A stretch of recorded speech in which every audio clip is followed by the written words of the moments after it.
আউযু বিল্লাহি মিনাশ শাইতানির রাজীম বিসমিল্লাহির রাহমানির রাহিম ওয়া ইয়াকুলুনা মাতা হাযাল ওয়া'দু ইন কুনতুম সাদিকিন মা ইয়ানজুরুনা ইল্লা صيحة واحدة تأخذهم وهم يخصمون আল্লাহ রাব্বুল আমিন বলছেন ও আমার হাবিব আপনি যখন দ্বীনের দাওয়াত নিয়ে মক্কার কাফের মুশরিকদের কাছে গেলেন আপনি যখন দ্বীনের কথা তাদেরকে বুঝালেন ঈমানদারদের মধ্যে থেকে আল্লাহ যাদের অন্তরে হেদায়েত দিয়ে দিলেন ওই মানুষগুলা দ্বীনের দিকে চলে আসলো কিন্তু যাদের অন্তর বক্র যাদের হৃদয়ের মধ্যে আল্লাহ আলো দেন নাই ওই মানুষগুলা নানান ধরনের বিভ্রান্তিকর প্রশ্ন আপনার কাছে করতে শুরু করলো এর মধ্যে একটা প্রশ্ন তাদের ছিল আপনি বারবার বলেন পরকাল আছে সেই জায়গায় যাওয়ার পরে হিসাব নিকাশ হবে পরকাল নামক একটা দিবসে সকলকে উঠতে হবে আল্লাহর সামনে মুখোমুখি হতে হবে আল্লাহ নবী এমনি এমনি এটা বলেন নাই আল্লাহ নবী সাল্লাল্লাহু আলাইহি ওয়াসাল্লাম বুঝে সুঝে আল্লাহর পক্ষ থেকে এটা বলেছিলেন কেননা যদি পরকাল না থাকে দুনিয়ার কোনো মানুষ প্রপারলি যেরকম তার প্রাপ্তিটা পায় না সেরকম দুনিয়ার মানুষের যদি কোনো শাস্তি হয় তাহলে ওই শাস্তিটাও দুনিয়ার বুকে মানুষ প্রপারলি পায় না কথাটা বোঝেন নাই ঠান্ডা মাথায় বোঝেন দুনিয়ার বুকে কোনো একটা মানুষ তিনটা মানুষকে হত্যা করে ফেলেছে একজনের ফুপা একজনের খালু আর একজনের বাবা এক ব্যক্তি তিন মানুষকে হত্যা করার পরে বিচার হয়েছে বিচার হওয়ার পরে যিনি দায়িত্বে ছিলেন তিনি সঠিকভাবে তদন্ত রিপোর্ট করেছেন যিনি বিচারক ছিলেন তিনি সঠিক বিচার করেছেন তার হত্যার জন্য ঘোষণা হয়ে গেছে যেই নয় ব্যক্তিকে কোনো একদিন রাত্রে 12টা 1 মিনিটে ফাঁসি দেওয়া হয়েছে এই খবর শোনার পরে যেই লোকের বাপ মার ছিল ওই লোক খবর পায় লাফ দিয়ে উঠে বলছে আমি আমার বাপ হত্যার বিচার পেয়ে গেছি এখন যার ফুপা মারা গেছে আর খালু মারা গেছে ওই দুইজন খবর পাইছে পাওয়ার পরে বলছে কি রে মারলো এই লোক তিনজন আর ওই লোক বলার বাপের হত্যার বিচার পাইছে বিচারকের কাছে যাওয়া কঠিন কোনো কৌশলে যদি বিচারকের কাছে যেও পড়ে যাওয়ার পরে যদি বলে বিচারক তিনজন লোককে মেরেছিল আপনি তাকে হত্যার রায় দিয়েছেন খুব ভালো কথা কিন্তু যেই লোকের বাপ মারা গিয়েছিল ওই লোকের দ্বারা ওই লোক বলছে নাই বিচার পাইছে তাহলে আমার খালু আর ফুপার কি হলো আপনি একটু বিচার করে দেন ঠান্ডা মাথায় বুঝে থাকলে বলেন তো দুনিয়ার কোনো মানুষকে একবার যদি ফাঁসি দেওয়া হয় ওই ফাঁসি দেওয়ার পরে দুনিয়ার কোনো আদালত বা দুনিয়ার কারো ক্ষমতা আছে নাকি দ্বিতীয়বার ওই ব্যক্তিকে জীবন দিয়ে তার বিচার করা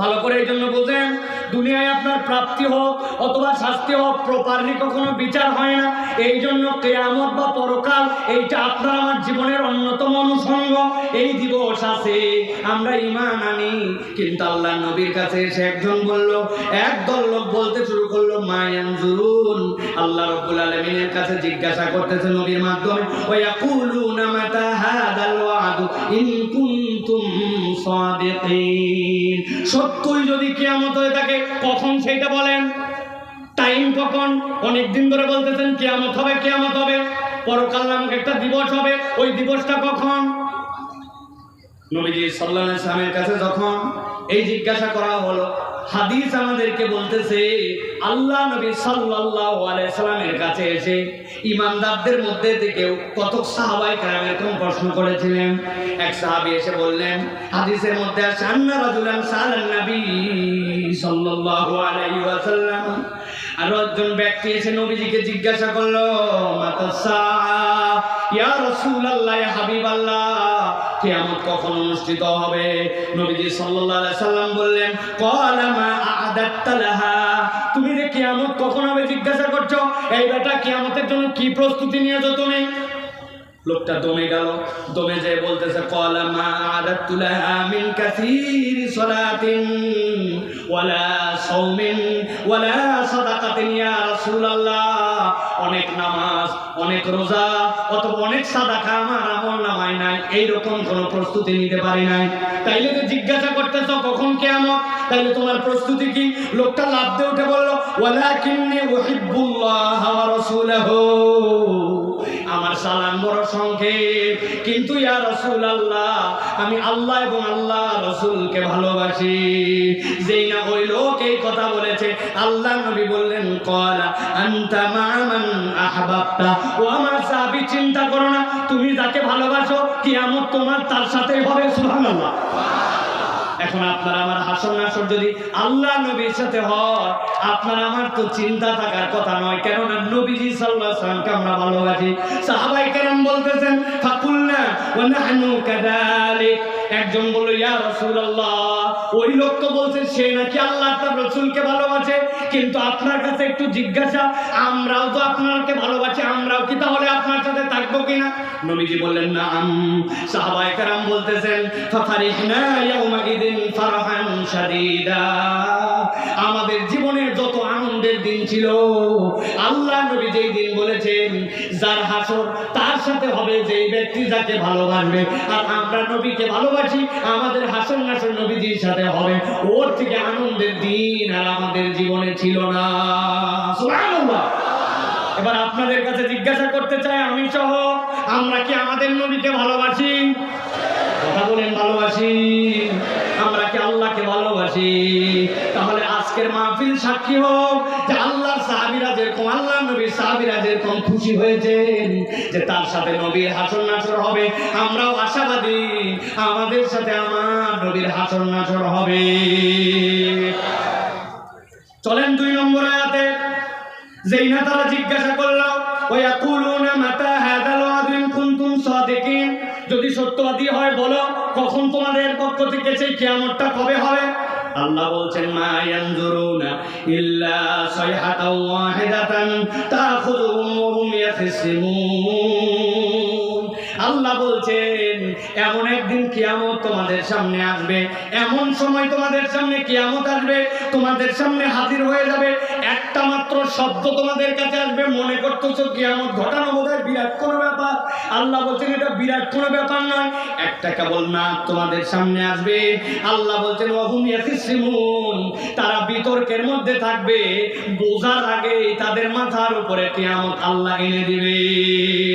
আল্লাহ বলছেন, ফালা ইয়াস্তাতিউনা তাওসিয়াতাও ওয়ালা ইলা আহলিহিম ইয়ারজিউন। আল্লাহ বলছেন তোমাদের কিয়ামত এমন ভাবে এসে যাবে যে তোমরা যে ওসিয়ত করবে তোমাদের সন্তানের কাছে যে আমি একটা বিপদে পড়ছি, আমারে উদ্ধার করো, অথবা তোমার জন্য এই সম্পদ রেখে গেছি, তুমি এইটাকে ইউটিলাইজ করো, আল্লাহ বলছেন তারা ওসিয়ত করার সময় পাবে না, পরিবারে ব্যাক করে আসারও সময় পাবে না। মুফাসসিররা ব্যাখ্যা করছেন এর দ্বারা যে বান্দা তুমি যদি ইসলাম থেকে দূরে সরে থাকো, আল্লাহ থেকে গাফেল থাকো, তোমার উপরে যখন দ্বীন এবং ইসলামের বিরুদ্ধচারণ করতে করতে অন্তর যখন তোমার আল্লাহ দ্রোহী হয়ে যায়, তোমার উপরে এমন ভাবে মৃত্যু চলে আসবে তুমি আর তওবা করার সুযোগ পাবে না, তুমি তোমার পরিবারের কাছে ব্যাক করার সুযোগ পাবে না। আল্লাহ বলছেন আল্লাহর কাছে এই মৃত্যু দেওয়াটা কোনো ব্যাপারই নয়, এটা এক মুহূর্তের মধ্যে বান্দাদের সামনে হাজির হয়ে যেতে পারে। আল্লাহ রাব্বুল আলামিন বলছেন, ওয়ানুফিকা ফিস-সূরি ফাইদা হুম মিনাল আজদাসি ইলা রাব্বিহিম ইয়ানসিলুন। আল্লাহ রাব্বুল আলামিন বলছেন তাদের সামনে যখন আল্লাহর পক্ষ থেকে একটা সূর, মানে আল্লাহর পক্ষ থেকে একটা সিঙ্গার ফুৎকার দেওয়া হবে, ফাইদা হুম মিনাল আজদাস। আল্লাহ রাব্বুল আলামিন বলছেন আজদাস এখানে শব্দটি হাদাস শব্দ থেকে, হাদাস মানে হচ্ছে কবর। আল্লাহ বলছেন ইলা রাব্বিহিম ইয়ানসিলুন, ওই বান্দারা মনে করতেছে কবরে আছে, মরে গেছে অথবা জীবিত আছে। আল্লাহ বলছেন 1 সেকেন্ড দেরি হবে না, একটা নিনাদের দ্বারা তোমাদেরকে ধ্বংস করে দেওয়া হবে।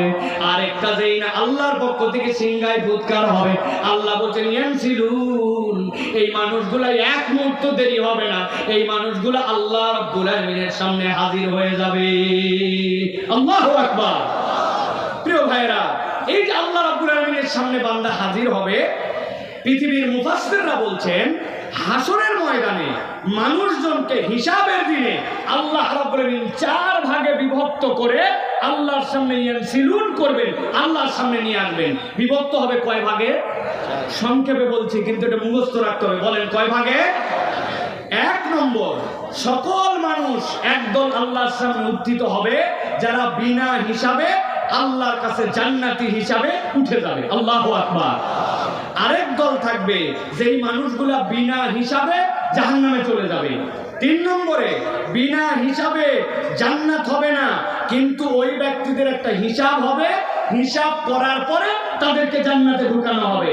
আর একদল লোক হবে যাদের হিসাব হবে, হিসাব করার পরে ওই ব্যক্তিগুলাকে এরপরে জাহান্নামে নিক্ষেপ করা হবে। তাহলে আল্লাহ রাব্বুল আলামিন যে বললেন যে এই মানুষগুলা আল্লাহ রাব্বুল আলামিনের কাছে উত্থিত হবে, ওয়া নুফিকা ফিস সূরি ফাইদা হুম মিনাল আজদাসি ইলা রাব্বিহিম ইয়ানসিলুন। তাহলে আল্লাহর কাছে দ্রুততর সময়ে তারা পৌঁছায় যাবে। এই পৌঁছানোর ধরন হবে কয়টা? কথা বললেন না ভাই, কয়টা? আমার কথা কি বুঝতে পারতেছেন ভাই? চারটা। তাহলে এক নম্বর শ্রেণী কি? বিনা হিসাবে যারা জান্নাতের মধ্যে চলে যাবে। সংক্ষেপ করে বলি, খেয়াল করেন। আল্লাহ রাব্বুল আলামিন বলছেন এই বিনা হিসাবে জান্নাতি কারা হবে? ইল্লা মান তাবা ওয়া আমানা ওয়া আমিলা আমালান সালিহা ফাউলাইকা ইউবাদদিলুল্লাহু সাইয়্যাতিহিম হাসানাত ওয়া কানা আল্লাহু গফুরার রহিমা। আল্লাহ বলছেন এক শ্রেণীর লোক, যেই মানুষগুলা তাইব, যারা আল্লাহর কাছে সব সময় ক্ষমা চায়। আল্লাহর নবী বলতেছেন এই ক্ষমা চাওয়াটা এরকম যে কামাল্লা দামবালা, যে তার আমলনামায় কোনো গুনাহ নাই, গুনাহ ছিল কিন্তু এমন ভাবে আল্লাহর কাছে ক্ষমা চাইছে, আল্লাহ তার যাবতীয় গুনাহকে সওয়াব দ্বারা কনভার্ট করেছেন। কনভার্ট করে আল্লাহ রাব্বুল আলামিন তার তওবা কবুল করে ওই ব্যক্তির মৃত্যু আর ওই ব্যক্তির জান্নাতের মধ্যে কোনো বাধা রাখেন নাই। সুবহানাল্লাহ বলেন। তাহলে বলেন তো ভাই, সবচেয়ে সহজ আল্লাহর কাছে জান্নাতে যাওয়ার উপায় কি? বিনা হিসাবে যাওয়া, ঠিক কি না? এখন আমাদের তো তওবা করার সুযোগ আছে না? আছে কি না? আছে। তাহলে এটা মুখস্থ রাখতে হবে যে বিনা হিসাবে জান্নাতীদের দলে আমরা অন্তর্ভুক্ত হতে চাই। আল্লাহ রাব্বুল আলামিন বলতেছেন ওয়াল্লাযীনা ইউহাদুনাল্লাহ ওয়া লা ইয়াদউনা ওয়া লা ইয়াবুদুনা ইলাহান গায়রা। আল্লাহ তো বললেন কাদেরকে আল্লাহ রাব্বুল আলামিন বিনা হিসাবে জান্নাত দিবেন। মুফাসসিররা ব্যাখ্যা করছেন তোমাদের মধ্যে যারা আল্লাহকে এক হিসাবে ডাকবে, আল্লাহ রাব্বুল আলামিনের সাথে কাউকে শরীক করবে না, আর আল্লাহ ছাড়া কাউকে ইলাহ মানবে না, এই ঈমান আছে যাদের, রব্বুল আলামিন তাদেরকে বিনা হিসাবে জান্নাতে ঢুকাবেন। সুবহানাল্লাহ বলেন। দুই নম্বর শ্রেণী যাদেরকে আল্লাহ রাব্বুল আলামিন বিনা হিসাবে জাহান্নাম দিবেন, কারা তারা? আল্লাহ রাব্বুল আলামিন বলছেন وَمَنْ يَرْتَدِدْ مِنْكُمْ عَنْ دِينِهِ فَيَمُتْ وَهُوَ كَافِرٌ فَأُولَئِكَ حَبِطَتْ أَعْمَالُهُمْ فِي الدُّنْيَا وَالْآخِرَةِ وَأُولَئِكَ أَصْحَابُ النَّارِ هُمْ فِيهَا خَالِدُونَ। আল্লাহ সূরা বাকারার 217 নম্বর আয়াতের মধ্যে বলছেন সাবধান হয়ে যাও, হিসাব ছাড়া জাহান্নামে চলে যেতে হবে। দুনিয়ার বুকে যেই মানুষগুলা ইসলাম পেয়েছিল, দিন পেয়েছিল, কিন্তু এই মানুষগুলা অতি পণ্ডিতি করে ইসলাম থেকে মুখ ফিরায় নিছে, আল্লাহর বিধান থেকে সরায় নিছে নিজেকে। আল্লাহ বলছেন যারা মুরতাদ হয়ে যাবে, আর ওই মুরতাদ যদি একবার কেউ হয় সে মৃত্যুবরণ করবে, তাহলে কাফের অবস্থায়। আল্লাহ বলছেন ফাউলাইকা হাবিতাত আমালুহুম ফিদ দুনিয়া ওয়াল আখিরাহ। আল্লাহ দুনিয়া আখিরাতে তার যত আমল আছে সবগুলাকে ধ্বংস করে দিবেন, আর এই ব্যক্তিগুলাকে রব্বুল আলামিন বিনা হিসাবে জাহান্নামের মধ্যে ঢুকায় দিবেন। অতএব দিনের বুঝ আসার পরে কখনো আল্লাহর দিক থেকে মুখ ফিরায় নেওয়া যাবে না। আমাদের অনেক মানুষ আছে আগে নামাজ পড়তে, কোন নামাজ পড়া বাদ দিয়ে দিছে, আগে ইসলাম পালন করতে, কোন ইসলাম পছন্দ করে না, এরকম মানুষ আছে কিনা? মুসলমানের ঘরের সন্তান কিন্তু ইসলাম পছন্দ করে না, ইসলামের পক্ষে যারা থাকে তাদেরকে পছন্দ করে না। উপরে উপরে ইসলাম ইসলাম বলে, কিন্তু অন্তরের মধ্যে ইসলামকে লালন করে না। এরকম হাজার হাজার নামদারি মুরতাদ মুসলমান আছে। আল্লাহ বলতেছেন এই মানুষগুলাকে রব্বুল আমিন বিনা হিসাবে জাহান্নামে দিবে। নাউযুবিল্লাহ। আল্লাহ রাব্বুল আমিন কুরআনুল কারীমের মধ্যে বলছেন দুনিয়ার মানুষ। এরপরে আরেক শ্রেণীর মানুষ আছে যেই মানুষগুলা দুনিয়ার বুকে সওয়াব তার আমলনামা যেটা, ওইটা সে ঠিক মতো হিসাব মেলাতে পারে নাই। মনে করছে অনেক আমল করেছে, আমল অনেক করার দ্বারা তার কোনো ফায়দা হয় নাই। বরং আমলটা অনেক করার থেকে আমলটা যদি তার এমন হয় যে আমলটা তার জন্য ভারী, তাহলে ওই ব্যক্তির ওই আমলটা আল্লাহ রাব্বুল আলামিনের কাছে পছন্দনীয় হবে। কিন্তু ওই ব্যক্তির আমল করতেছে কিন্তু নবীর তরিকাকে তারা ঠিক মনে করে নাই, নবীর পদ্ধতিকে পছন্দ করে নাই, আল্লাহর বিধানকে আগে মনে করতো ঠিক ছিল, কিন্তু এখন একটু শিক্ষিত হয়ে জ্ঞানী হয়ে মনে করতেছে আল্লাহর বিধান ছাড়াও তো দুনিয়া চালানো সম্ভব।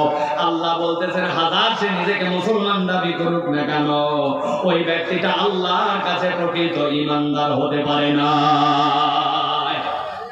আল্লাহ রাব্বুল আলামিন এই জন্য বান্দাদেরকে বুঝ দিচ্ছেন, দুনিয়ার মানুষ ভালো করে বোঝো, সওয়াব তোমার যেটা হবে এইটা তোমার আমলনামার মধ্যে পরিমাণে বেশি নয়, বরং তোমার আমলনামার মধ্যে এটা ভারী হতে হবে, সওয়াবটা যেন তোমার আমলনামার মধ্যে ভারী হয়।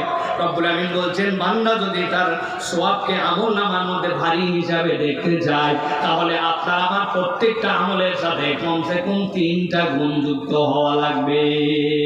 আমল অনেক দেখাচ্ছে লাভ নাই, আমলটা ওজনদার যদি করতে চায় আল্লাহর কাছে তাহলে এইটা মর্যাদা পাবে। কেউ যদি তার আমল ওজনদার করতে চায় 1 নম্বর তার দায়িত্ব হবে ঈমান সহ বান্দার আমল করা লাগবে। আপনার ঈমান নাই, আপনার যত আমল করেন না কেন আল্লাহ রাব্বুল আলামিনের কাছে ওই আমলের দাম নাই, ঠিক না? আমাদের মধ্যে অনেক মানুষ আছে তার যে ঈমান নাই এইটা তার বোঝার মতো যোগ্যতা নাই, কথাবার্তা আচরণে সে ঈমান থেকে খারেজ হয়ে গেছে। নামাজের ইসলাম পছন্দ করে, রোজার ইসলাম পছন্দ করে, যাকাতের ইসলাম পছন্দ করে, কিন্তু যেই না বলা হয় আল্লাহ রাব্বুল আলামিন চোরের বিধান দিয়েছেন কোরআনের মধ্যে, আল্লাহ রাব্বুল আলামিন জিনার বিধান দিয়েছেন কোরআনের মধ্যে, আল্লাহর আইন আল্লাহর এই দুনিয়াটাও চলুক, ওই ব্যক্তি তখন পছন্দ করে না। এইরকম নামদারি নামাজি হাজি সাহেব গাজী সাহেব আমাদের সমাজে আছে কিনা? ভালো করে এটা পরিষ্কার করতে হবে। তাহলে আমলকে ভারী করতে হলে ঈমান লাগবে। 2 নম্বর কি লাগবে? যে আমলকে যদি ভারী করতে চাই তাহলে নিয়তটাকে বিশুদ্ধ করা লাগবে। নিয়ত কি করা লাগবে? বিশুদ্ধ নিয়ত লাগবে। নিয়ত যদি সহি না হয় তাহলে আমাদের জন্য এটা আল্লাহ রাব্বুল আলামিনের কাছে ওজনদার আমল হবে না। আর 3 নম্বর যে আপনাকে আমলটা করতে হবে নবীজি সাল্লাল্লাহু আলাইহি ওয়াসাল্লামের পদ্ধতি অনুযায়ী। নবীর পদ্ধতিতে আমল না হলে ওই আমলে ওজন হয়, বুঝে বলেন হয়? এটা যারা বলছেন হয় না, এই মানুষদের মধ্যেও আমাদের মধ্যেও ঝামেলা আছে। ভাই আপনাদের কাছে একটু জিজ্ঞাসা করি, আপনারা জীবনে জানাজার নামাজ পড়ছেন ভাই? ঈদের নামাজ? বুঝে বলেন ঈদের নামাজ? এখন বলেন তো ভাই, ঈদের নামাজ বড় হয় নাকি আমাদের জুম্মার নামাজ বড় হয়? জুম্মার নামাজের জামাত বড় না ঈদেরটা? কথা বলেন। ডান পাশে যারা আছেন ভাই আপনারা বলেন না, ঈদের জামাত বড় না জুমা? এখন জুমার দিনে জুমার আজান হয়, আপনি এখন বলছেন ভাই নবীজি সাল্লাল্লাহু আলাইহি ওয়াসাল্লামের সময় পরিবেশ পরিস্থিতি ভিন্ন ছিল, কিন্তু আমাদের সমাজের পরিবেশ পরিস্থিতি ঘনবসতি, বিরাট লোকজন, হাজার হাজার গার্মেন্টস, লাখ লাখ মানুষ, অতএব আমরা এখন থেকে ঈদের দিনের নামাজের জন্য আজান দিব এবং একটা একামত দিয়ে নামাজ পড়ব যাতে করে মানুষের নামাজ কোনো মিস না হয়। আপনারা রাজি? কেন রে ভাই? আজান দেওয়া খারাপ না ভালো কাজ? একামত দেওয়া খারাপ না ভালো কাজ? তা আপনারা কি জন্য ঈদের দিনে আপনারা নামাজের আজান দিবেন না? বলবেন হুজুর এগুলো আলগা যুক্তি দিবেন না, নবীজি সাল্লাল্লাহু আলাইহি ওয়াসাল্লামের সময় ঈদের নামাজের আজান হয় নাই, একামত হয় নাই, আমরা দিব না। আচ্ছা ঠিক আছে, মেনে নিলাম। এবার বলেন তো ভাই সিজদা দেওয়া ভালো কাজ না খারাপ কাজ? কথা বলেন। ভালো কাজ। তো আমরা জুমার দিনে যে নামাজ পড়ি সাপ্তাহিক সবচেয়ে শ্রেষ্ঠ নামাজ, আমরা নবীজি সাল্লাল্লাহু আলাইহি ওয়াসাল্লামের সময় সাহাবায়ে কেরাম ছিলেন আদুল, নবীরা ছিলেন মাসুম, তারা 2 রাকাত নামাজে দুইটা করে 4টা সিজদা দিয়েছেন, গুনাহই নাই ওনাদের। 4 সিজদার আমাদের গুনাহ খাতায় ভরপুর। জুমার দিন আমরা নামাজে এসে একটু মন ভরে নামাজ পড়ব, এখন থেকে প্রত্যেক রাকাতে 4টা করে সিজদা দিব। যারা যারা রাজি আছেন হাত তোলেন। কেউ নাই? আচ্ছা 4টা না দেয় 3টা তো দিবেন আপনারা, 3টা দিবেন না কেন দিবেন না? বলবেন হুজুর এই সকল আলগা ওয়াজ বাদ দেন, নবীজি সাল্লাল্লাহু আলাইহি ওয়াসাল্লাম কিভাবে নামাজ পড়া লাগবে আমাদেরকে দেখাই দিয়ে গেছেন। জুমার দিনে সিজদা দেওয়া যত ভালো কাজ হোক, আমি কখনো 4 সিজদা দিব না। যেই লোক নামাজের মধ্যে 4 সিজদা দিবে না, যেই লোক ঈদের দিনে আজান দিবে না, যেই লোক ঈদের দিনে ইকামত করবে না, কেননা এটা নবীর তরিকার বাইরে, ওই লোকই এমন কাজ করে যেটা নবীর তরিকার নাই। আমরা আবার বললে উল্টা আবার ইমাম সাহেবের চাকরি নাই। নামাজের পরে বলছে মুনাজাত করা লাগবে, বলছে নবীজি জীবনে সম্মিলিতভাবে সাহাবায়ে কেরামকে নিয়ে মুনাজাত করে নাই। বলছে আমার হুজুর বুঝে নাই, আগের ইমাম বুঝতো না, কোথার থেকে ইমাম নিয়েছে? ইমাম খাদা আছে কি না? কেন নবীজি সাল্লাল্লাহু আলাইহি ওয়াসাল্লাম করে না? উনি যুক্তি দিয়ে বলছে আপনি ঈদের আযান দিবেন না, কিন্তু আপনি নামাজের পরে সম্মিলিত মুনাজাত ছাড়বেন না। আছে কি না এরকম লোক? বহু এরকম লোক পাওয়া যাবে। অতএব আজকে ভালো করে জেনে নেন, আমলের ওজন যদি বাড়াতে চান ঈমান লাগবে, আর আপনার জন্য নিয়ত সহি করা লাগবে, আর 3 নম্বরে নবীর তরিকায় হতে হবে। এর বাহিরে যদি হয় ওই আমল আল্লাহর কাছে গ্রহণ হবে না। তাহলে আল্লাহ রাব্বুল আলামিন বিনা হিসাবে এক দলকে জান্নাতে দিবেন, আরেক দলকে বিনা হিসাবে জাহান্নামে দিবেন। আল্লাহ রাব্বুল আলামিন বলছেন ফাম্মা মান সাকুলাত মাওয়াজিনুহু ফাহুয়া ফি ঈশাতির রাদিয়া। রব্বুল আমিন বলছেন তোমাদের মধ্যে যাদের ওজনটা ভারী হয়ে যাবে, রব্বুল আমিন ওই মানুষগুলাকে আল্লাহ রব্বুল আমিন জান্নাতের মধ্যে দিবেন। কোন মানুষ তারা? যাদের আমলনামার মধ্যে গুনাহ ছিল, যাদের আমলনামার মধ্যে অপরাধ ছিল, কিন্তু ওই মানুষগুলা কখনোই আল্লাহদ্রোহী হয় নাই অথবা আল্লাহকে অস্বীকার করে নাই। আল্লাহ ওই বান্দাগুলার হিসাব নেবেন।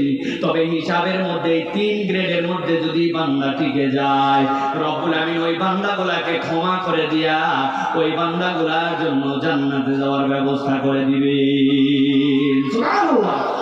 আপনি অনেক সময় বাজারে মাছ কিনতে যান, ভালো করে বোঝেন আমরা কোন আয়াতের মধ্যে আছি। ফালা ইয়াস্তাতিউনা তাওসিয়াতাও ওয়ালা ইলা আহলিহিম ইয়ারজিউন। আল্লাহ রাব্বুল আমিন এই আয়াতে কারিমার আলোকে ভালো করে বোঝেন। আল্লাহ বলেন আমার সামনে তোমরা উদিত হবে।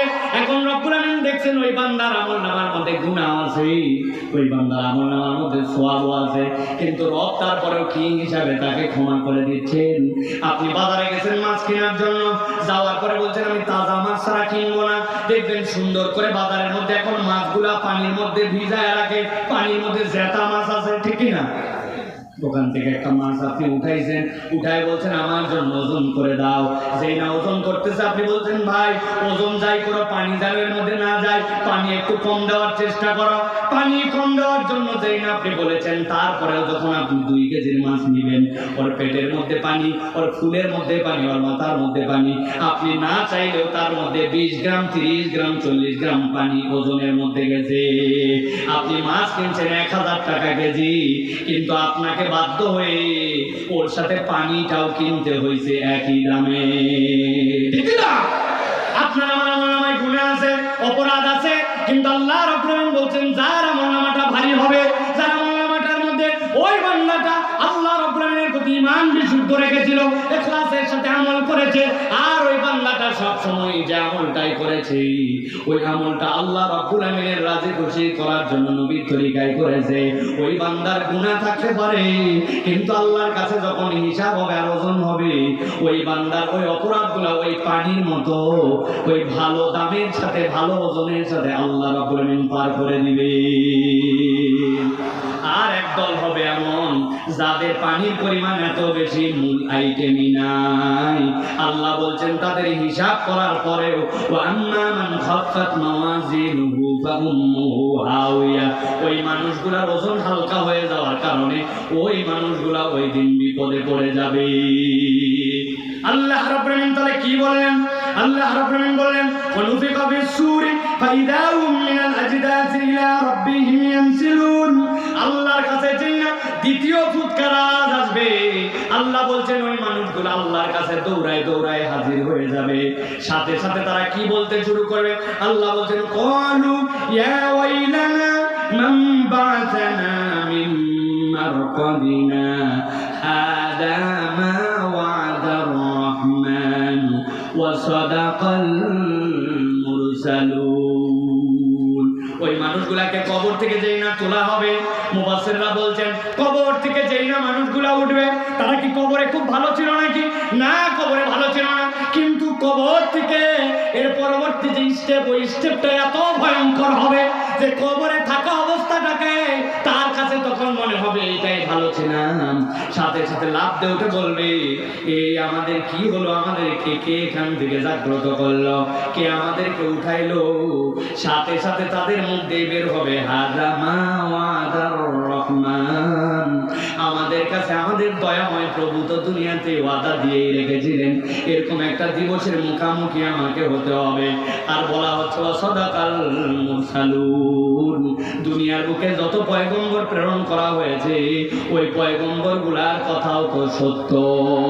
সুতরাং আজকের দিনে যারা হম্বিতম্বি করবে, আজকের দিনে যারা পরকাল মুখে জিন্দেগি গঠন করবে না, ওই দিন যাওয়ার পরে ওই বান্দাগুলা নবীদের কথাও সত্য হিসাবে দেখতে পাবে, রহমানের ওই দিবস যে সত্য আল্লাহ সেইটাও তাদেরকে দেখায় দিবে।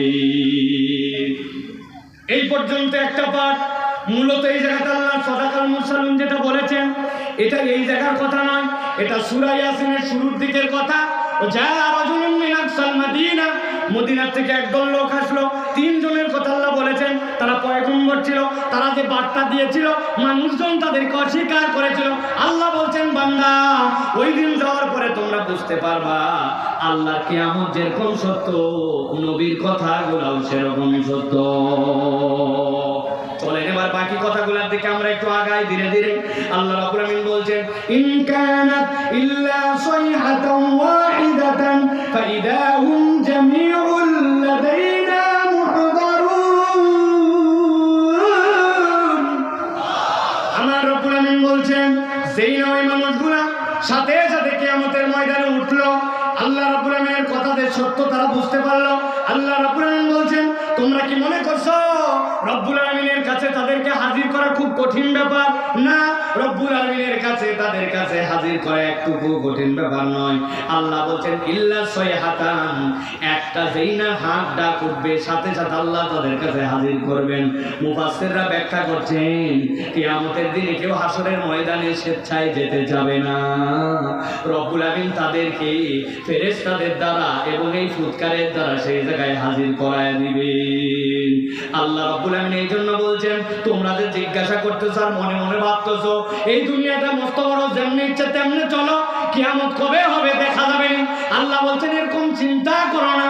তাফসীরে তাবারীর ভিতরে আসছে, আল্লাহ জিজ্ঞাসা করেছেন এই আয়াতের দ্বারা মূলত, ওয়ালা ইন সাআলতাহুম মান নাযালা মিনাস সামাই মান ফাহিয়া বিহিল আরদা মিন বাদি মাউতিহা লা ইয়াকুলুন্নাল্লাহ। আল্লাহ বলছেন, তোমার সামনেই তো তুমি জমি পড়ে থাকতে দেখো, জমির মধ্যে এমন ভাবে খটখটা, এর মধ্যে কিছু হয় সম্ভব না মনে হয়, অথচ অবাক হয়ে দেখা যায় আসমান থেকে বৃষ্টি আসছে। কোথায় ছিল তার অঙ্কুর, কোথায় ছিল তার ছাড়া? ময়দানটা ঘাসে ঘাসে ভরে গেছে। এমন তো দেখা যায় যে এইগুলা বিলের মধ্যে বিল শুকায় যায়, যেই না নতুন করে পানি আসে কোথা থেকে যেন রেণু আর পোনা এসে বিলকে বিল মাছ দিয়ে ভরে যায়।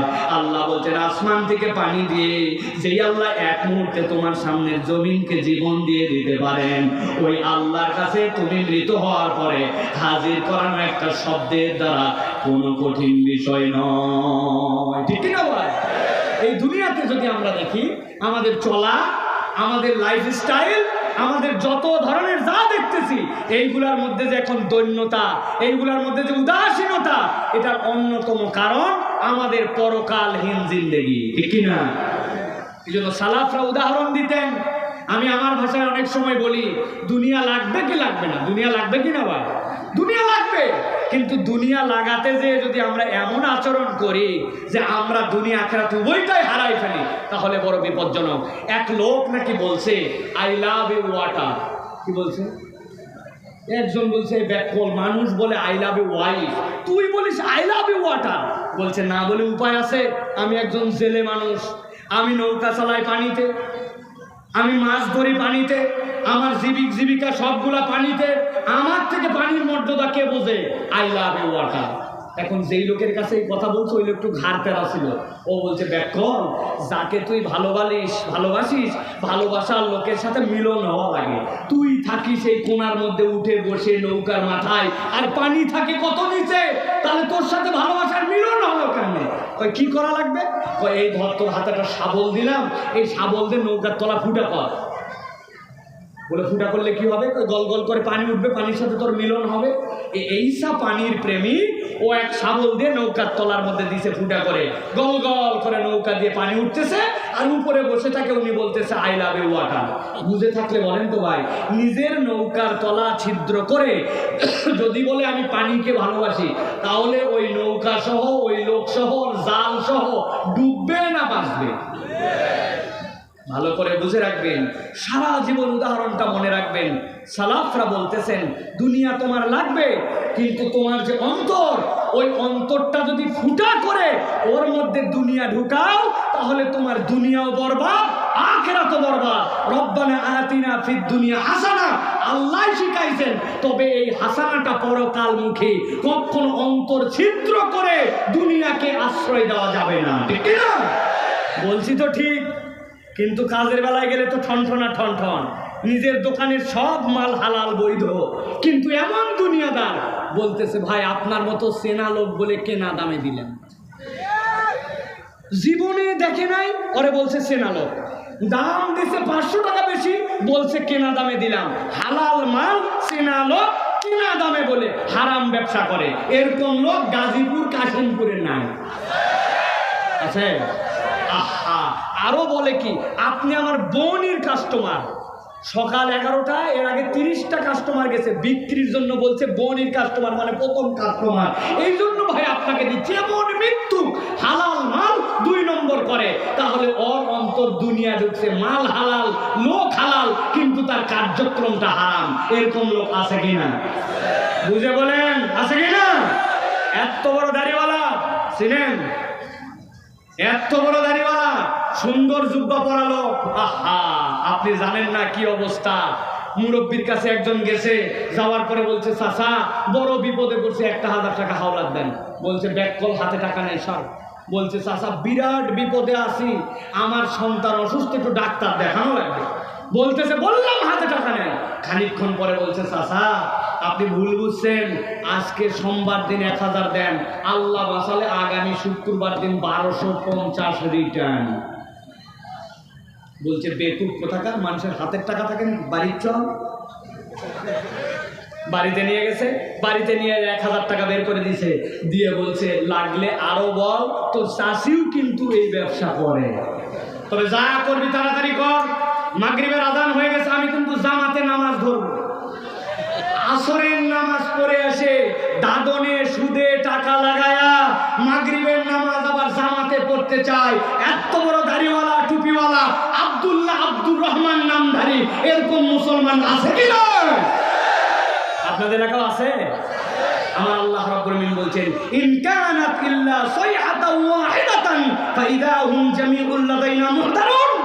এই বান্দা, একটা শব্দের মাধ্যমে আমার সামনে তোকে হাজির করব, আর তুই আমার হুকুম না মেনে ধান্দাবাজি করে দুনিয়ায় পার পাইছিস। দুনিয়া তোর কয়দিনের রে? পালায় গেছিস না হয় এখন দুনিয়া ছেড়ে, বাংলাদেশ ছেড়ে ওই পারে, কিন্তু কবর থেকে পালানোর সুযোগ আছে না? ব্যাংকে টাকা রাখলাম আমরা, এসআইবিএল এ যাওয়ার পরে বলে 10,000 টাকার উপর দেওয়া যাবে না। আরে কি সাংঘাতিক কথা, কয়েক লক্ষ টাকার লোক 10,000 টাকার উপরে দেয় না, কয় আমার টাকা নাই। টাকা কি হলো? টাকা করছে মানি, এটাকে বলে মানি গেম। এক ব্যাংকের থেকে নিছে 50 কোটি টাকা, নিয়ে আরেক ব্যাংকে ওর 100 কোটি টাকার ঋণ আছে, ওইখানে 50 কোটি টাকা শোধ দিছে, দিয়ে বলছেন দেখছেন 100 কোটি টাকা আছে, তাই কি 50 কোটি টাকা যখন তখন আপনাকে দিতে পারি, তো কি করা লাগবে? কয় আরো 200 কোটি টাকা দেন। কই যে বেটা 50 কোটি দিতে পারো, 200 কোটি দিলে সমস্যা কোথায়? ওই 200 কোটি নিয়ে আরেক ব্যাংকে 500 কোটি আছে, ওই জায়গায় মারি দিছে 100 কোটি, দিয়ে বলছি রে বাবা রে বাবা, 100 কোটি রিটার্ন দিতে পারে, 500 কোটির লোক কোনো ব্যাপার না, কি করা লাগবে? কয় 2000 কোটি দেন। এরকম করে মানি গেম খেলে দেশের টাকা সবগুলা পাচার করে দিয়ে এখন দেশে নাই, মনে করছে বাপ রে বাপ দেশের বাইরে, ধরা ছোঁয়ার বাইরে। আল্লাহ বলতেছেন দেশের বাইরে হলেও আল্লাহর ধরা ছোঁয়ার বাইরে তুমি নও। আল্লাহর সামনে যেতে হবে কিনা ভালো করে বুঝেন। উদাহরণটা বোঝানোর জন্য বললাম, কারো প্রতি বিদ্বেষ থেকে বললাম না। ভালো করে চলেন, সামনের আয়াত, 4টা আয়াত আর বলবো, গভীর মনোযোগে খেয়াল করেন। আল্লাহ বলছেন فَالْيَوْمَ لَا تُظْلَمُ نَفْسٌ شَيْئًا وَلَا تُجْزَوْنَ إِلَّا مَا كُنتُمْ تَعْلَمُونَ। ও আমার বান্দা, আল্লাহ রাব্বুল আলামিন তোমাকে ধরবেন, কিন্তু মনে করো না ওই দিন কোনো ব্যক্তির প্রতি জুলুম করা হবে, ওই দিন কারো প্রতি জুলুম করা হবে না, হিসাব বরাবর করা হবে। আল্লাহ বলতেছেন ওয়ালা তুজজাউনা ইল্লা মা কুনতুম তা'মালুন, তুমি যা করছো রব্বুল আমিনের কাছে ওই দিন রিওয়ার্ড দিয়ে দেওয়া হবে। মাল্টিপ্যাক্সের মাহফিল, আসমান থেকে টপ টপ করে বৃষ্টি পড়ছিল, বাড়ির মধ্যে যে শুয়ে পড়তে পারতাম, কিন্তু এই কোরআনকে মহব্বত করে মাঠের মধ্যে বসেছিলাম। আমার নবী বলছেন জান্নাতে যখন মানুষ যাবে, যাওয়ার পরে একদল লোক দেখার পরে বলবে ওরে ভাই তোমাকে তো আমি চিনতাম, কিন্তু জান্নাতে তোমার এত মর্যাদা কেমনে হলো? ওই মানুষগুলা বলবে ভাই জান্নাতে, একই জান্নাতে থাকার পরে আমার মর্যাদা কেন হয়েছে জানো নাকি? দুনিয়ার বুকে মাজালিস জিকির ছিল, কোরআনের মাজলিস ছিল, আমি দাঁতে দাঁত কামড়ায়া আমার সময়কে উপেক্ষা করে আমি কোরআনের মজলিসে বসতাম, আমি মাজালিস জিকিরে বসতাম, আল্লাহ আল্লাহ নবীর কথা যেখানে হতো ওই জিকিরগুলো আমি গ্রহণ করার চেষ্টা করতাম। আমার অন্য কোনো আমলে নয়, কেবল ওই সময় বিনিয়োগ করার কারণে রব্বুল আমিন আজকে আমাকে জান্নাতে এই মর্যাদা দিয়ে দিয়েছে। আল্লাহ রাব্বুল আমিন এই জন্য বলছেন ইন্না আসহাবাল জান্নাতিল ইয়াউমা ফি শুগুলিন ফাকিহুন হুম ওয়াজওয়াজুন ফি যিলালিন আলাল আরাইকি মুত্তাকিউন।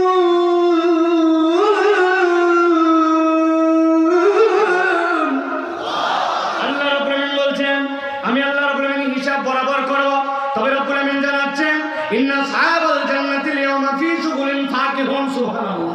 আল্লাহ বলতেছেন এত মজার তাফসীরের মধ্যে মুফাসসিররা করেছেন, আল্লাহ বলছেন এখানে শুগুলিন ফাকিহুন বলেছেন আল্লাহ, বান্দা জান্নাতে যাওয়ার পরে কখনো তার নিদ্রা আসবে না, আর জান্নাতের মধ্যে সব সময় সে আনন্দে চিত্তে থাকবে। দুনিয়ার বুকে আমাদের এরকম হয়, একটা জিনিস পছন্দ করছে, অনেক ভালো লাগছে, কিন্তু এক সময় যে মনে হচ্ছে না আর কত আর ভালো লাগে না। কিন্তু আল্লাহ বলছেন শুগুলিন ফাকিহুন, তারা ফলে ফুলে এমন ভাবে সেই জায়গায় মশগুল থাকবে, আল্লাহ এক মুহূর্তের জন্য জান্নাতের আনন্দ তাদের থেকে দূর করবেন না। ওই ব্যক্তি তারা যারা পরকালকে বিশ্বাস করে দুনিয়ার জীবনটা পরকালের দিকে তাকায়া জ্বালাইছিল। আল্লাহ বলছেন মাল্টিপ্যাক্সের মাহফিলে ছেলেরা সামনে আসছে, মেয়েরা কি আসে না? অনেক মেয়েরা আসছে।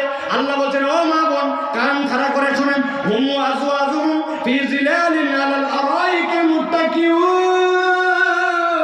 আল্লাহ বলবেন ওই জান্নাতে যাওয়ার পরে এরকম চেয়ার থাকবে, পাশাপাশি স্বামী স্ত্রী বসবে, জান্নাতের মজমা কায়েম হবে। আল্লাহ বলছেন তাদেরকে উচ্চ উচ্চ আসনের মধ্যে বসায়া রব্বুল আমিন তাদের স্ত্রীকে সেই জায়গায় দিয়ে দিবেন। কেবলমাত্র স্বামী নয়, কেবলমাত্র স্ত্রী নয়, আল্লাহ কোরআনের অন্য আয়াতে বলেছেন তুমি যদি তোমার পরিবার পরিজনকে ইসলামের উপর রাখতে পারো, আল্লাহ আমাদের পরিবার পরিজন গুলোকেও আল্লাহ রব্বুল আলামিনের জান্নাতে পাশাপাশি হাজির করে দিবে। সুবহানাল্লাহ। এর মধ্যে ইউনিক হবে একদল, শুনবেন, ইউনিক হবে একদল। এইরকম লোকটা একটু খুঁজে নিয়েন। একদল লোক জান্নাতে যাওয়ার পরে জান্নাতে থাকবে, হঠাৎ করে একদিন ফেরেশতাদেরকে বলবো ফেরেশতা জান্নাতের মধ্যে আমার অমুক বন্ধুটাকে দেখতেছি না কেন, অমুক ওই কোথায়? সাথে সাথে বলবে সে তো জান্নাতে আসতে পারে নাই। আল্লাহকে বলতে শুরু করবে আল্লাহ আমার দোস্তর সাথে আমার যে সম্পর্ক ছিল, জান্নাতে না আসলে আমার জান্নাতে ভাল লাগে না। রব্বুল আমিন বলবেন জান্নাতের মধ্যে আসার পর আমার বান্দা মন খারাপ করে থাকবে, তার বন্ধু জান্নাতে আসতে পারে না, হতে পারে না। ফেরেশতা যাও যাও ওই বান্দাটাকে জাহান্নাম থেকে মুক্ত করে দাও। জাহান্নাম থেকে যেই না তাকে উঠানো হবে, জাহান্নামের মধ্যে লোকজন বলবে আরে এই লোকের তো কোনো ভালো আমল আছে আমাদের জানা নাই, অথবা এই লোক দুনিয়ার বুকে অনেক কিছু করছে এরকম তো জানা নাই, এই লোক তারপরে জাহান্নাম থেকে কেমনে মুক্তি পায়? সাথে সাথে ফেরেশতারা তাদের কাছে বলবে ওই লোকটার একটা বন্ধু জান্নাতে গেছে, জান্নাতে যাওয়ার পরে সে জান্নাতে তার দোস্তকে খুঁজেছে, বন্ধুকে খুঁজেছে, মিস করেছে। ওই জান্নাতে মিস করার কারণে আল্লাহ রাব্বুল আলামিন এই জাহান্নামী বান্দাকেও মাফ করে জান্নাতে ঢুকিয়ে দিয়েছে। কত বন্ধু খুঁজলাম, কত লোকের সাথে ঘুরলাম, কোন লোকটা আমাকে জান্নাতে যায় খুঁজবে? এইরকম মানুষকে আমি এখন পর্যন্ত চুজ করতে পারলাম না। আমার সম্পর্ক বেনামাজির সাথে, আমার সম্পর্ক বিড়িখোরের সাথে, আমার সম্পর্ক গীবতওয়ালার সাথে, আমার সম্পর্ক আলেম ওলামার সাথে না, আমার সম্পর্ক এমন কোন নেককার মানুষের সাথে নয়। কত মানুষের কল্যাণে আমি আগায় আছি, কিন্তু আমার অমুক বন্ধুটা আল্লাহকে পছন্দ করে, নবীর কথা বলে, ইসলামের পথে চলে, বিপদে পড়ছে, আপনি একটু সাধ্যের মধ্যে ঝাঁপায় পড়ছেন, আল্লাহ আপনাকে দিয়েছেন। আল্লাহ রাব্বুল আমিন যদি এটাকে কবুল করে নেন, ওই জান্নাতে যাওয়ার পরে কিন্তু এরকম বন্ধু আপনাকে খুঁজে নিতে পারে। বলেন তো একটু চিৎকার করে, আমাদের এরকম বন্ধু থাকার দরকার আছে কিনা? কথা বলতে হবে, আছে কিনা? দাঁড়ায় যারা আছে, আছে কিনা? কিন্তু বাঙালি বড় চালাক, গভীর চালাক। যেই না আপনি বলবেন এরকম বন্ধুর সাথে তোমার থাকতে হবে, মন খারাপ করেছে, আমাদেরকে বলে হুজুর সমাজটা শেষ হয়ে গেছে, এরকম লোক আর নাই, ভালো মানুষ আর খুঁজে পাওয়া যায় না কিনা? যারা এই কথা বলে টাউট নাম্বার 1। বলবেন হুজুর এত বড় কথা আপনি বললেন ছোট মুখে। আমি এই জন্যই কথা বলি, আপনি বলেন লোক পাওয়া যায় না, এরকম লোক কোথায় পাবো? আমার বক্তব্য হচ্ছে আপনার লোক খোঁজা লাগবে কেন? আপনি আমি যদি এরকম লোক হয়ে যাই, তাহলেই তো অন্যজন আমাদেরকে খুঁজে পায়, নিজে হবে না অন্যকে খোঁজে, আছে কিনা? আজকের থেকে চিন্তা করেন, তাহলে আমার পরিবর্তন দরকার। রব্বুল আমিন প্রত্যেকটা কথা, প্রত্যেকটা বিষয়ে রব্বুল আমিন হিসাব দিবেন, জুলুম করবেন না। আল্লাহ রব্বুল আমিন বলছেন ওই দিন তোমাকে পুরস্কারও দেওয়া হবে, ওয়ালা তুজজাউনা ইল্লা মা কুনতুম তা'মালুন। তুমি যা করেছো সবগুলা পুরস্কার আল্লাহ রাব্বুল আমিন তোমাকে দিয়ে দিবেন। তাহলে আজকের থেকে একটা শপথ করতে পারি কিনা, আমাদের মুখ থাকবে কিন্তু আমরা আজকের থেকে আর মিথ্যা কথা বলবো না। রাজি আছেন? মুখ থাকবে আমাদের, মুখ দিয়ে আমরা গালিগালাজ করবো না। রাজি আছেন? গালি না দিলে আবার কেমনে ঢাকার লোক চলে? এই যে ওইখানে গালি দিয়েছে কোনার মধ্যে, এই শুয়োরের বাচ্চা, হুজুর উঠে গেল, তুই কখন বাজে থাকবি? কথায় কথায় আমরা গালি দিই, কথায় কথায় আমরা মুখ খারাপ করি, শালার বেটা বলি। নিজের আপন স্ত্রীকে অনেক সময় মাথা গরম হয়ে গেলে ময়াকার গয়ে দীর্ঘই বলি। বানান করে দিব না ভাই? বানান করা লাগবে? হ্যাঁ, খবরদার। তাহলে আজকে শপথ নিলাম যে আমরা মুখ থাকবে মিথ্যা বলবো না, মুখ থাকবে গীবত করবো না, মুখ থাকবে গালি দিব না। রাজি আছি ইনশাআল্লাহ? চলেন এবার আর 3টা আয়াত বলবো, চলেন। আল্লাহ রাব্বুল আমিন বলছেন ওই দিন তাদের স্ত্রীকে নিয়ে তারা ওইখানে সুন্দরভাবে তারা উদযাপন করবে, হেলান দিয়ে দিয়ে রব্বুল আমিনের মজলিসের মধ্যে তারা হাজির হবে। আল্লাহ বলছেন লাহুম ফিহা ফাকিহাতু ওয়া লাহুম মা ইয়াদদাউন। প্রত্যেকটা শব্দ আল্লাহ বেছে বেছে চয়েস করেছেন। আল্লাহ এই জায়গায় বলেন নাই লাহুম ফিহা ফাকিহাতু ওয়া লাহুম মা ইয়াসআলুন। আল্লাহ বলছেন তাদের জন্য ফল থাকবে আর তারা অন্তরে যা চাইবে ইয়াসআলুন। আল্লাহ বলেন নাই আপনি যদি কোনো কিছু কামনা করেন তাহলে তার পিছনে আপনার প্রচেষ্টা লাগে, কিন্তু আল্লাহ বলেন ইয়াদদাউন, ওই বান্দা ডাকতে দেরি হাজির হতে দেরি নাই। সুবহানাল্লাহ। নবীজি সাল্লাল্লাহু আলাইহি ওয়াসাল্লাম জান্নাতের বর্ণনা দিচ্ছেন। এক সাহাবিয়ান লাভ দেশে বলছে ইয়া রাসূলুল্লাহ, অনেক তো শুনলাম জান্নাতের বর্ণনা, আপনার কাছে কেবল জানতে চাই জান্নাতের মধ্যে অত কিছু লাগবে না, জান্নাতের মধ্যে একটা ইয়ামাহা এফজেডএস মোটরসাইকেল পাওয়া যাবে কিনা? কি কয় হুজুর? নবীজি ওই সময় তো মোটরসাইকেল ছিল না, কিভাবে সাহাবী কথা বললেন? হ্যাঁ, ওই সাহাবী ঘোড়া চালাতেন, উনি এসে বলছেন ইয়া রাসূলুল্লাহ, জান্নাতের মধ্যে ঘোড়া পাওয়া যাবে কিনা? নবীজি বলছেন হ্যাঁ, না ঘোড়া পাওয়া যাবে না। একটু আগে আপনি বলছেন ঘোড়া কেন, যা ইচ্ছা তাই পাওয়া যাবে, এখন বলছেন ঘোড়া পাওয়া যাবে না। নবীজি বললেন ঘোড়া তো পাওয়া যাবে, কিন্তু দুনিয়ার তো এরকম ঘোড়া হবে না। তোমার ঘোড়াটা হবে স্ফটিকের মতো, ওই যে টেবিলের উপর আগে থাকতো এক ধরনের, দেখতেন পেপার ওয়েট, ভিতরে ফুল থাকতো, এপার ওপার দেখা যায়, দেখছেন? আর ঘোড়াটা স্ফটিকের মতো হবে। ওই ঘোড়াটা 70,000, তার পর্দা পাকা হবে। ঘোড়ার পিঠে উঠে একবার তুমি বসে বলবে চল, তোমার চোখের পলক খেলার মধ্যে আল্লাহ জান্নাতের মধ্যে 70,000 বছরের রাস্তা তোমাকে পার করায় দিবে। এক সাহাবী বলছে ইয়া রাসূলুল্লাহ, ইয়াং সাহাবী ওর মোটরসাইকেল লাগবে, আমি ভারী সাহাবী আমার 4 চাকা লাগবে। আরবের 4 চাকা কি উট? আল্লাহ নবী বুঝলেন আমার সাহাবীদের মনের মধ্যে জোশ এসে গেছে।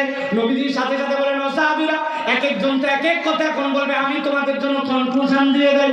নবীজি বললেন, মা লা আইনুন রাআত ওয়ালা উযুন সামিআত ওয়ালা খাতার আলা কলবি বাশার।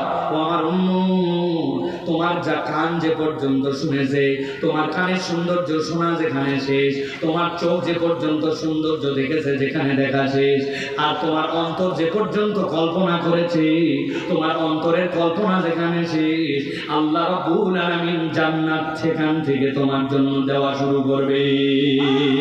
সুবহানাল্লাহ। ওই জান্নাতে আমরা যেতে চাই তো প্রিয় ভাইরা? আল্লাহ রাব্বুল আলামিন তরিকা বলে দিচ্ছেন এবার, যে ওই জান্নাতে যদি যেতে চাও এই দুইটা আয়াত বুঝে নিয়ে বাড়িতে চলে যাও। কেমনে যাবে? গভীর মনোযোগে খেয়াল করেন। আল্লাহ বলছেন, সালামুন কওলাম মির রাব্বির রহিম ওয়ামতাজুল ইয়াওমা আইয়ুহাল মুজরিমুন।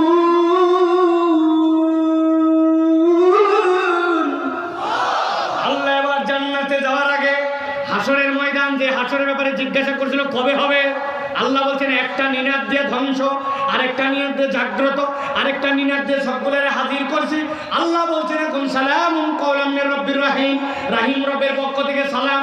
আল্লাহ স্বয়ং সালাম দিয়ে বলবেন, এই ফেরেশতারা কাজে নামো, ধরো। ফেরেশতারা কাজে নামো। ফেরেশতারা সবগুলো রেডি হয়ে গেছে, ধরো বলছেন আল্লাহ। কাদেরকে ধরো? আল্লাহ বলছেন, মুমতাজুল ইয়াওমা আইয়ুহাল মুজরিমুন।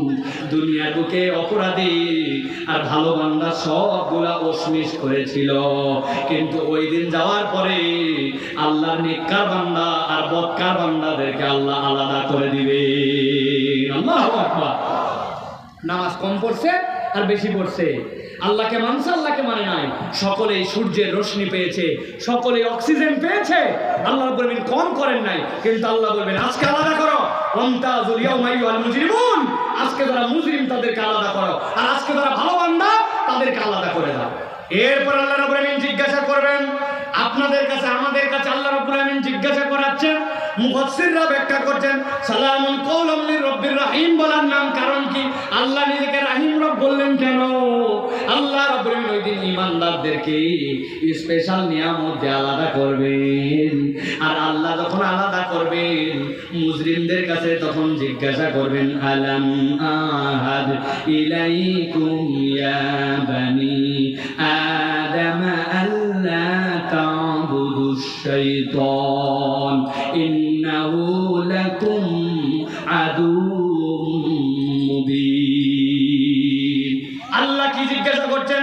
আমার শেষ আয়াত, গভীর মনোযোগ দেন, ঠান্ডা মাথায় বুঝেন। আল্লাহ বলছেন, আলাম আহাদ ইলাইকুম, আমি কি তোমাদের কাছ থেকে ওয়াদা নিয়েছিলাম না? আমি কি তোমাদের কাছে বার্তা পরিষ্কার করি নাই? আমি কি তোমাদেরকে জানাই নাই? কি জানাই নাই? আল্লাহ রাব্বুল আলামিন বলছেন, আল্লাহ তা'বুদুশ শাইতান, তোমরা খবরদার খবরদার কেউ শয়তানের উপাসনা করবে না। আমি জিজ্ঞাসা করব, একটা জবান বন্ধ থাকবে না, সবগুলা মুখ দিয়ে উচ্চারণ করতে হবে। বলেন তো আমরা এখানে কেউ শয়তানের ইবাদত করি? সবাই বলেন না শয়তানের ইবাদত করি।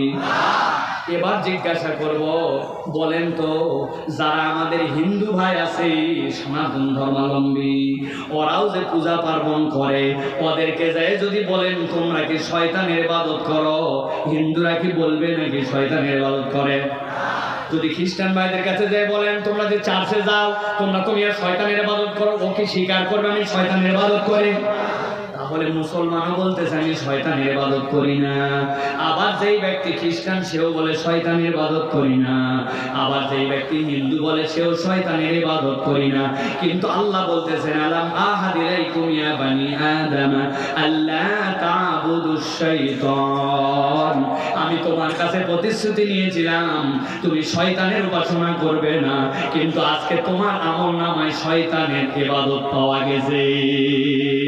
মুফাসসিররা বলছেন সূরা ইয়াসিনের রূপ হচ্ছে দুইটা কথা, এইটা হচ্ছে একটা, আর শেষ আয়াত যেটা আল্লাহ রাব্বুল আলামিন বলেছেন সেইটা, ইদা আরাদা শাইআন ইয়াকুলা লাহু কুন ফায়াকুন।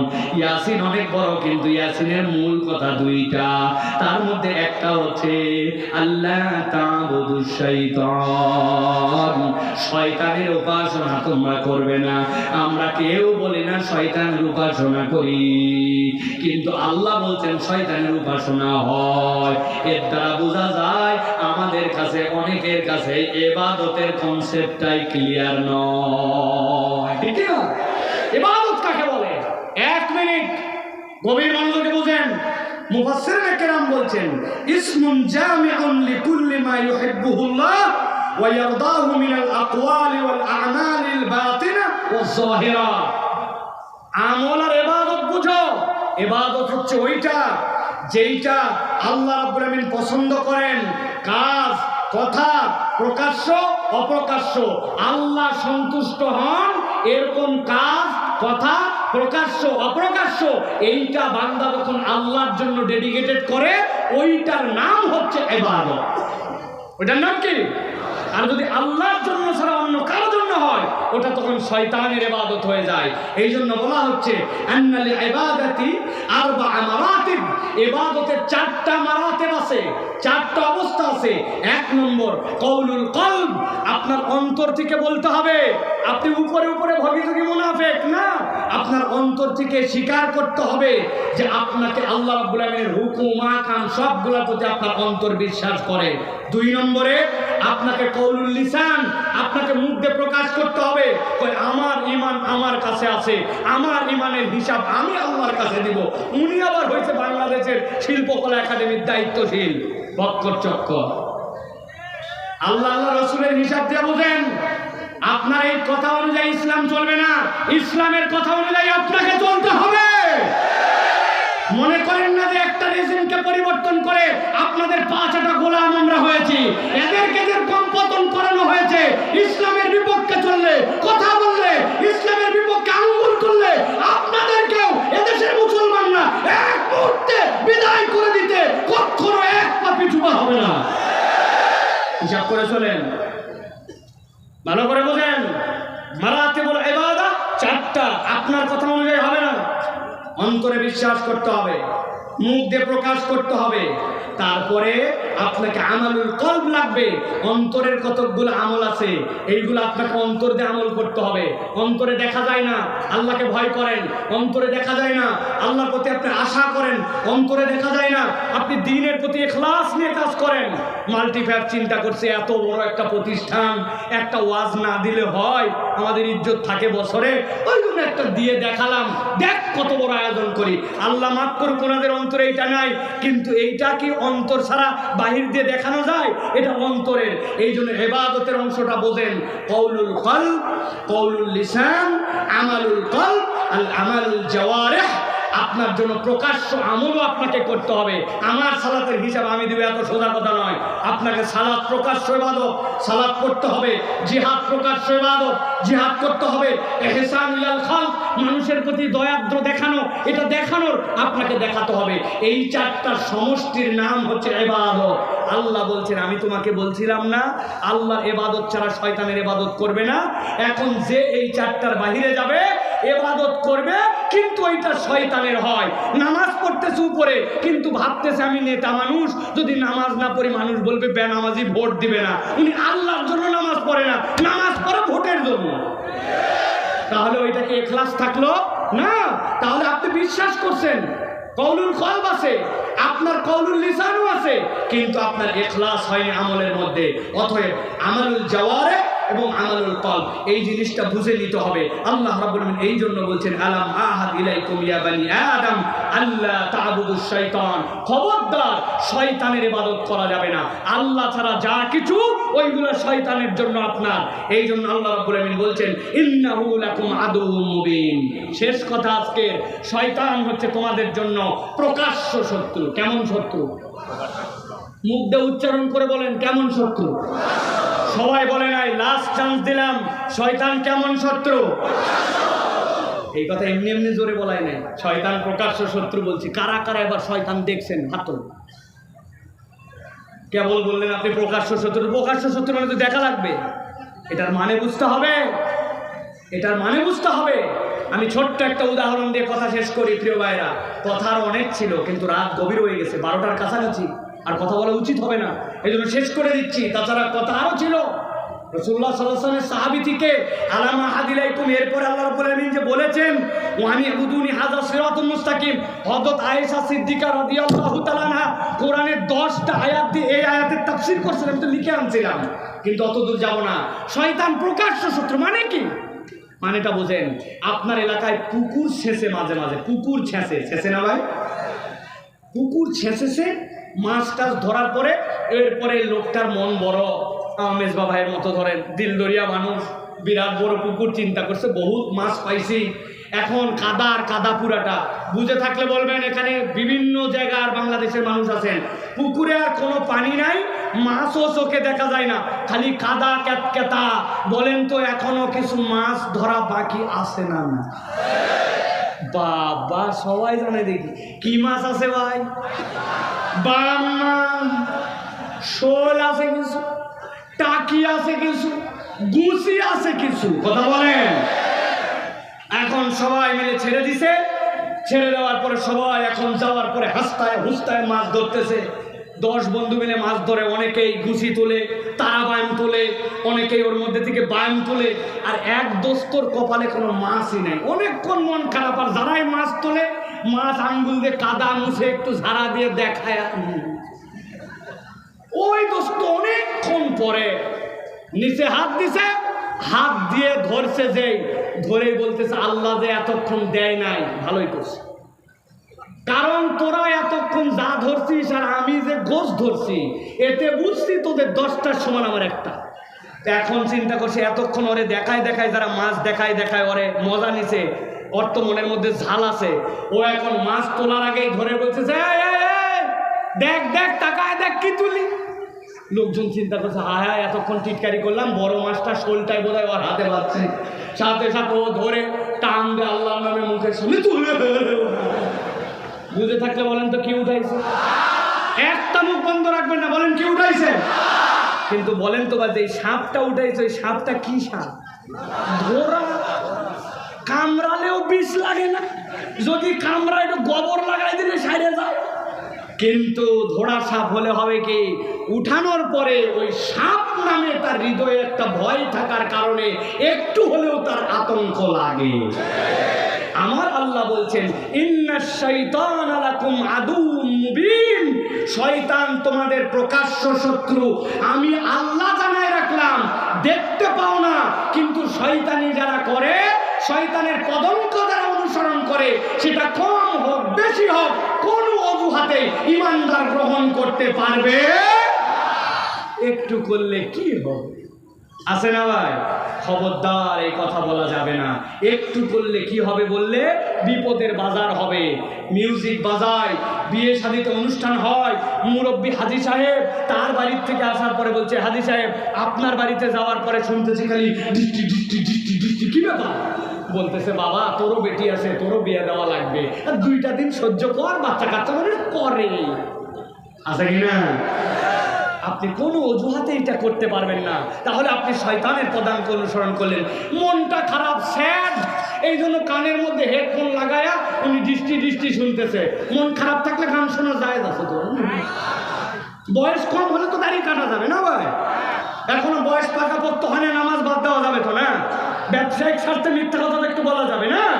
খবরদার, ইন্নাশ শাইতানা লাকুম আদুউম মুবিন, ওই শয়তান ধোঁকা দিয়া তোমাকে জাহান্নামে নিয়ে যেতে চায়। অতএব শয়তানের ধোঁকায় আমরা যেতে চাই না।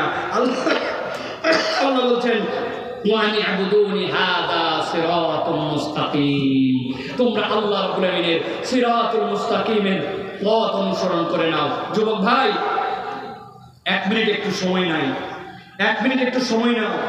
ওয়ানি আবুদুনি হাযা সিরাতুল মুস্তাকিম বুঝো।